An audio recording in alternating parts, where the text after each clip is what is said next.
of the course teaching practices, we will delve according to the syllabus sent to you as the scientific basis of the art of teaching. Is teaching art or is teaching science? At the same time, we will be discussing what AI is in education at the beginner's level. Going back to the presentation, for every student in this course, whether he or she is teaching, needs to know exactly what is a school improvement plan, what comprises a school. A school, usually for quality purposes and quality assurance purposes, consists of the governing body of the school, where we have director, the principal, and the board of directors. You have also the principals, as mentioned earlier. We have the staff teachers, parents. Then there's always the partnership with students from grades 3 to 12, where 1 and 2 are excluded for quality purposes, where they will be interviewed always. You have the alumni of the school, dating 3 years and backwards, and there are important personnel from the community where the school works with. All these are considered the governance of the school for any improvement plan. Now, for a very good school, a school must work on its mission and vision, including the values. But for this chapter, you need to know certain basics which will be explained further. The curriculum of a school, and before venturing into community of a school or the curriculum of a school, what is curriculum? Curriculum is made up of these 4 components, but we take them accordingly. We have the competences, the Lebanese competences, or people call them goals, or other countries call them standards. These competences are generated from the Ministry of Education, where they have to be developed into a program. And when we mean by program here, we talk of books. And these programs, together with the competences, we need to develop our teaching and learning strategy. Teaching for the teachers to empower them with strategies and methods, and the learning, those students need to acquire these strategies. All in all, at the end of the day, there is the assessment. A successful curriculum is not only determined by the books or the programs. A successful curriculum is not only determined by the competences. A successful curriculum is also determined by the teaching and learning strategies. That's why there are certain words like, what is a framework in a school? Every school needs to know the philosophy. Every school needs to know its strategies. Every school needs to know its methods, and every school needs to know the 21st century skills. These all combined make a framework. Now, going into further details, what are strategies and what are methods, the basic things for any teacher to work on? You see in bold 5 words or 5 titles. These are known as the strategies: the direct strategy, the indirect strategy, the experiential strategy, the individual study, and the interactive instruction. Within each strategy, there are scores or numbers of methods which all of us use or all of us have been through. Taken into consideration the first, direct instruction. If you look at these, tell me, identify 2 to 3 methods that you use or your teacher used when you were in school or even at university level. Definitely lectures, definitely practice and drill, definitely workbooks, and sometimes many use handouts. Go into indirect instruction. Take a pause and look at some of the methods you used. Definitely case studies, definitely problem solving, Socratic questions, and you have mapping. Moving to experiential strategy, of these identify 2 methods. Definitely you have many field trips, many people do role playing, many people do dramatization. Go into individual study, pick 1 or 2 methods. A lot of you used essays, brainstorming. And finally, in the interactive instruction, we all went into cooperative learning, that means group work. or sometimes people stayed in the afternoon to have special attention for certain students. Now, these are the strategies and the methods. But what is interesting in the next slide? What happens in a class in 40, 45, 50, or 55 minutes? We call these the classroom instruction. Many people have different techniques inside the class, but there's one thing. If I were a coordinator and I attend for 20 minutes, minimum 20 minutes, and I come back, when I get out, I would say, wow, I like the instruction, or I did not see any instruction. But which instruction is suitable for the class? There are, as I said, the direct instruction, or it could be the mastery learning, or it could be the guided instruction, or it could be the systematic instruction. All four are excellent. And you can even come up with your own instruction and name it or provide it a name for it. There are some teachers who like to start by putting the objectives, they do a review, they explain the lesson, do some practice, give them extra help, you check for understanding, you give feedback, and immediately you ask one or two questions in the 40 to 55 minutes. Others like to start this way. We have others who like to go through this steps. And some people love to go through this way. It depends on the class and the environment. Yet, I can come up with my own instructional framework within the class. I can start with my objectives. I can inform the students. I can come back and put the anticipatory set by ask them what they know, the KWL, if some of you know. I can come back and do some explanation, and probably I can do modeling by giving them models. Then I check for understanding, and probably I put them into groups. And what do they do? I can make them practice, and when they finish, I do check for understanding. You see, we did a bit of certain tasks or certain instructions from the four framework. This is called eclectic approach. Now, in every lesson, going back to this chapter, what this chapter entitles, in this chapter that you'll be studying, there is one word that is learning to teach. And what is learning to teach? Every one of you needs to understand how to demonstrate understanding or knowledge and skill. These are words I already mentioned.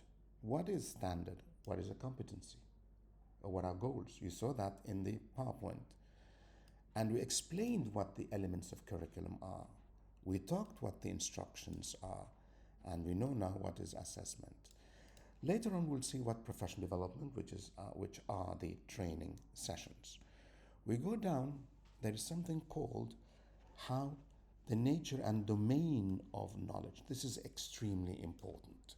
What is the domains of learning? What are the domains of learning? In the domains of learning, there are three types of learning, which they are on your folders. People call it cognitive, and it's very easy, everyone knows this. It's the knowledge, or people call it the affective, which is the attitude, and some people call it the psychomotor, which are the skills. Let's delve into every one. What is the cognitive, which all of you know as the Bloom's taxonomy? From the knowledge level, you have certain keywords. From the comprehension level, you have your keywords. From the application level, you have your keywords. To the analysis level, you have the keywords. From the synthesis level, you have the keywords. And finally, into the evaluation, you have the keywords. But going back to the chapter, it says we have the nature of knowledge. But the nature of knowledge is factual, conceptual, procedural, metacognitive, and affective. I just mentioned what the affective are, and we're going to see what affective is. Affective is, if you look into it, this is the affective. It's divided into a couple of levels. First, When I say students don't have awareness or students have awareness, what does that mean? It means students are able to ask, choose, describe, reply, use, select. This is what awareness is. If we say students don't have motivation or don't have attention to what they're doing, it means student cannot answer, quite different from reply. Students can discuss or cannot discuss. Students can practice or cannot practice. But the most important one of all is when students are able to demonstrate, that means that student is able to explain, differentiate, or even justify. This, ladies and gentlemen, refers to as the affective domain. But what is more interesting about what was explained to you earlier is I would like to point out what is this, the 3D of Bloom, which is found on page 21 and 22. Remember, when we talked about 21, 22, it reflected the word factual, conceptual, procedural, and metacognition. To make this very interesting and the visual of it, look at it. Look at the level of factual. We talked a couple of minutes ago about blooms. What are the level of blooms? There are 6 levels, from remember to create, or from knowledge to evaluate. They're the same, the new and the old. And in each phase, there are a series of verbs, if remember, that I shared. But this time, the 3D of Bloom says no. In every silent or in every column, these verbs need to be divided vertically, which means there is the factual level, we only give facts. There is the conceptual, the concept, which is if there is a relationship between the two. Procedural means the steps of doing this, and the metacognition is thinking how to do it. Many of us see the word list, recognize, recall, and identify all put into one folder or one column, as we can see. Let's go back and look at the word knowledge. This is knowledge. These were the verbs, if you remember. But in the new status of the 3D of Bloom, these verbs must be classified into categories. And what is this category called? It's called the knowledge. Many people have cognitive, which means they can remember, they can understand or apply, but not many people have the dull knowledge of doing things. So if I say list, list is just facts. If I say recognize, it's just concept. Recall, procedural. But identify is a very higher level of task. Now, if we look at our official exams, most of our official exams would say the list summarize or probably classify or provide. But not many people understand that these verbs must be classified according to knowledge. What do you prefer? Do you prefer remember, understand, apply, analyze at the factual level? Or you love to have, I would have to have list, recognize, classify, and carry out or use. Do you like to go into the in-depth of knowledge? Or do you like to go factual but cognitive higher? This depends on the type of students we're working with. And finally, in the same chapter, after talking about this is the demonstration of the knowledge of what we talked about, then later on we will talk about the approaches. What is the behavioral approach? What is the cognitive approach, the constructive approach, the humanistic approach, which we should be using now in terms of or the social? This will be presented in the next phase when we meet online, and I will describe this and explain it thoroughly. And finally, if I look into what's to be presented, in the same chapter we talk about AI, which is the artificial intelligence. Now, how can we use AI in the current education system, which is 4.0, the current one we're using? But why do we need AI? Because in this slide, there is the job skills of 23-24, and I highly recommend that you click into this and see which job skills are needed for the next year. Then, What is AI and the next 2 or 3 years? People will hire you for your digital skills, and people will hire you for your human skills. When we say digital skills, we talked about values. And when we talk of human skill, we talk of 21st century skills. How are these applied here? If I go down, these are the values. Are you someone who has team value? What is team value? It means you collaborate, you have diversity, inclusion, use equity, and you learn from mistakes. This is team value. What is product value? You love to see excellence and quality. What is leadership value? You like to be empowered. And what is sustainability value? It is the social responsibility, it is economical sustainability and environmental. But if I look at growth value, are you somebody who's disciplined? Are you somebody who likes to improve on yourself? Last but not the least is the personal value, the respect, trust, and integrity. 90% of people, when you ask them of values, they only refer to as personal values rather than the team, product, and leadership. But there's one word I would like to bring to your attention. What is empowerment? Going back to a slide which I skipped and left it for this word, look at this slide, which is intriguingly interesting. What is empowerment? For me to do empowerment, you need to understand Bloom's, as we explained: knowledge, comprehension, application, analysis, synthesis, and evaluation. Now, to be empowered, first you need to know how to exchange. What do you exchange? Knowledge.